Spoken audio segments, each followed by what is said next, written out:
Hi, this is Teacher Timmy for Module 3, Grade 7, Matatag Curriculum for Values Education. Our topic for today is Module 3, Pagpapahalaga at Birtud bilang batayan ng sariling pagpapasya, pagkilos at pakikipagkapwa. Yeah. So ngayon, tatalakayin natin ang isang napakahalagang paksa sa ating buhay bilang tao, ang pagpapahalaga at birtud, values and virtues bilang batayan ng sariling pagpapasya, pagkilos at pakikipagkapwa. Bakit nga ba ito mahalaga? Dahil ang mga ito ang naghuhubog kung sino tayo, paano tayo nagdedesisyon, kumikilos at nakikipag-ugnayan sa ating kapwa. Ito ang pundasyon ng ating pagkatao. Bago tayo magsimula, linawin muna natin yung mga ilang mahahalagang bokabularyo. Una, pagpapahalaga or values. Ito ay galing sa Latin na valore, na ibig sabihin ay pagiging malakas, matatag, at makabuluhan. Ito ang mga bagay na mahalaga sa atin, na may saysay sa ating buhay. Birtud o virtue, mula sa Latin na virtus or vir, na nangangahulugang pagiging tao, pagiging matatag, at malakas. Ito ay magagandang gawi o katangian ng isang tao. Pagpapasya, ito ang bunga ng malalim, malikhain at kritikal na pag-iisip para makagawa ng tama at makabubuti para sa lahat. Pagkilos, ito ang aktibidad o aksyon na naglalayong magdulot ng pagbabago, pag-unlad o pag-abot sa layunin. Pakikipagkapwa, ito ang pagpapakita ng pagmamalasakit, pag-unawa o empathy, pagtulong, bayanihan at pagiging mapagpatuloy or hospitable. Ang pagpapahalaga ay ang mga prinsipyo o paniniwala na gumagabay sa ating buhay. Isipin ninyo, mas mapapahalagahan natin ang pag-aaral kung handa tayong magsikap, magtiyaga at magsakripisyo. Hindi ito madali. Kailangan nating maging matatag. Ayon kay Max Scheler, may 5 katangian ang isang mataas na pagpapahalaga kasi may certain degree ng pagpapahalaga. Una, mas tumatagal or timelessness. Mas mataas ang pagpapahalaga ng tao kung hindi ito madaling magbago sa panahon. Halimbawa, ang pagpapahalaga sa edukasyon at katarungan or karunungan ay mas tumatagal kaysa sa kasiyahan ng panandaliang paggastos sa bagong damit or gadget. Ang kaalaman ay mananatili, ang uso ay lilipas. Kaya nga ang sabi ng mga magulang nyo palagi, magandang pamana ng magulang sa kanyang mga anak ay edukasyon. Kasi long-lasting, timelessness, that's forever. Once edukado ka, and no one can steal that from you. Number 2, mahirap mawala o mabawasan ang kalidad. Indivisibility. Kahit pa ipamahagi o dumarami ang nagtataglay, hindi nakakabawas ang value nito or halaga nito. Halimbawa, ang pagbabahagi ng kaalaman o payo sa kaibigan ay hindi nababawasan.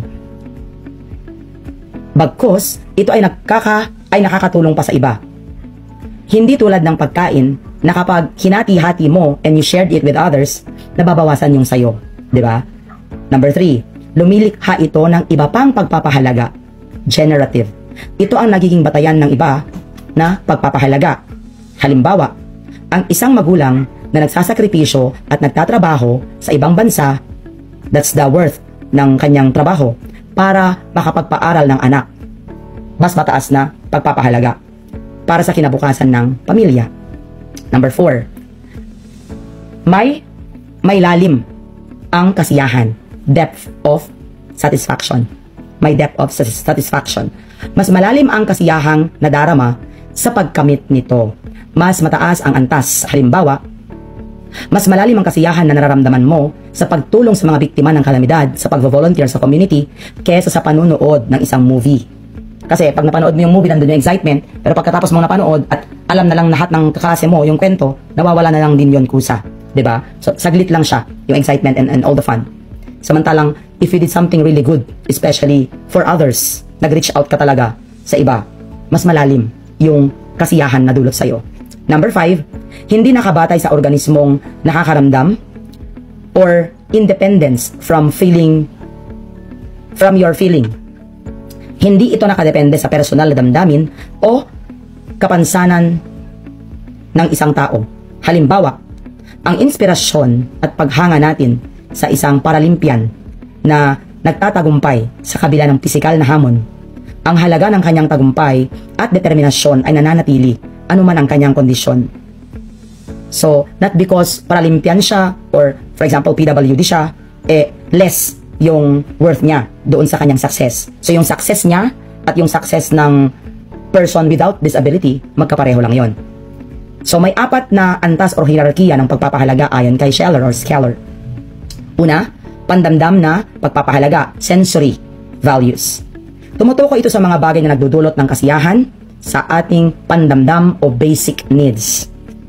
Halimbawa, ang sarap ng adobo na niluto ni nanay o ng kagustuhang magkaroon ng pinakabagong high-end na smartphone kahit hindi naman kailangan.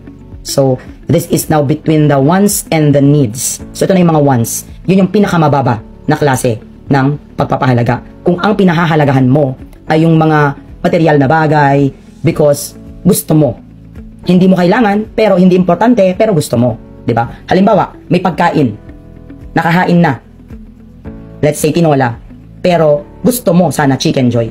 Diba? So, yung mga tipong ganon. May gusto, may preference. That's personal preference and that's a want, not a need. Hindi naman siya kailangan, pero yun yung gusto mo.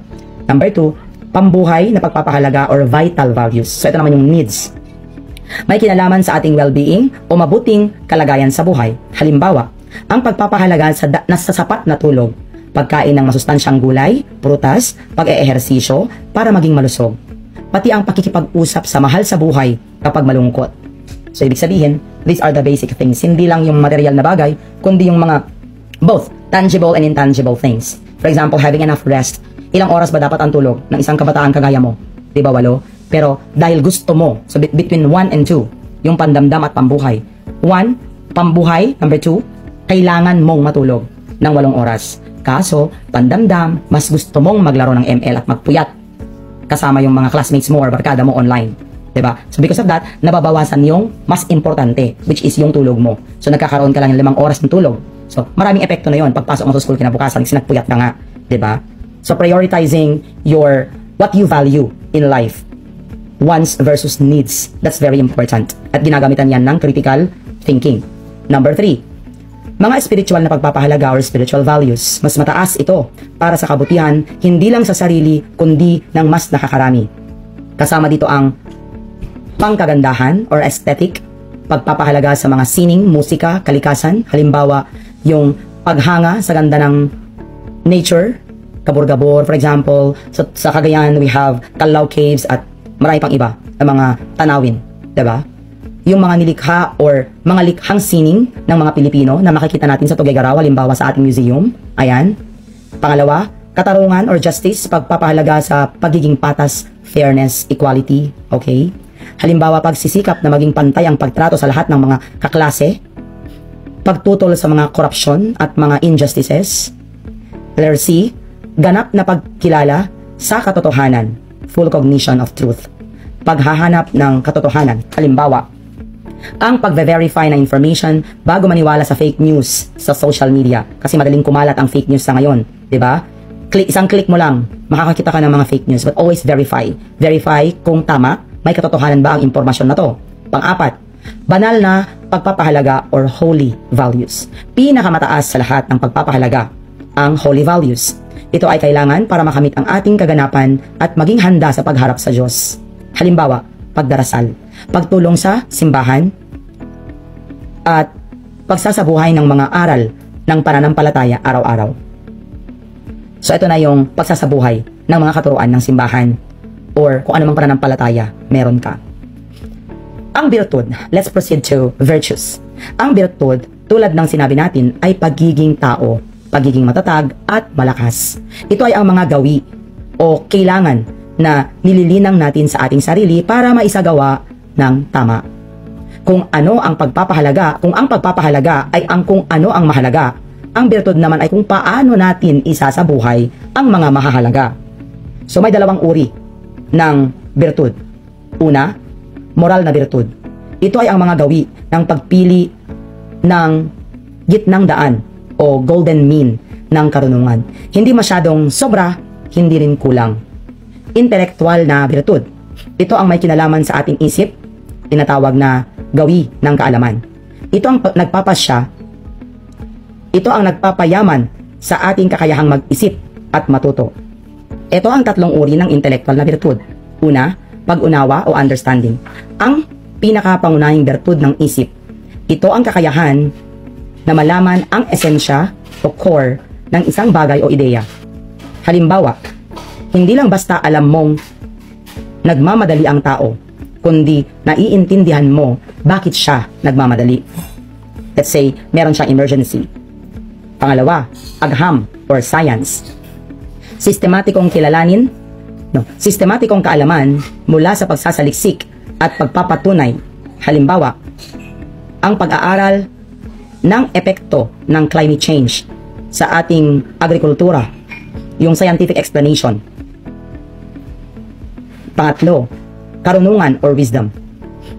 Ito ang pinakamataas na birtud ng isip. Ito ang kakayahan gamitin ang lahat ng iyong kaalaman, ang iyong pag-unawa at agham para makagawa ng pinakamabisa or pinakamabuting desisyon at gabayan ang iyong buhay. Halimbawa, ang isang matandang pinuno ng barangay na hindi lang may kaalaman sa batas, kundi may karunungan kung paano ito ipapatupad sa isang paraang makatarungan at makabubuti sa kanyang komunidad. Sa huli, tandaan na ang pagpapahalaga ang nagsisilbing ilaw o direksyon sa ating buhay, habang ang birtud ay nagbibigay sa atin ng kakayahan at disiplina para tahakin ang tamang daan.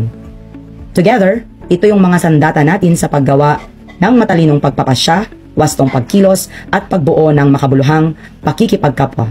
Habang pinagyayaman natin ang mga ito, mas magiging mabuti tayong individual at makakatulong tayo sa pagbuo ng isang mas matatag at makabuluhang lipunan. With that, this is Teacher Tini saying, happiness is a choice, so choose to be happy. Thank you once again. Thanks for watching.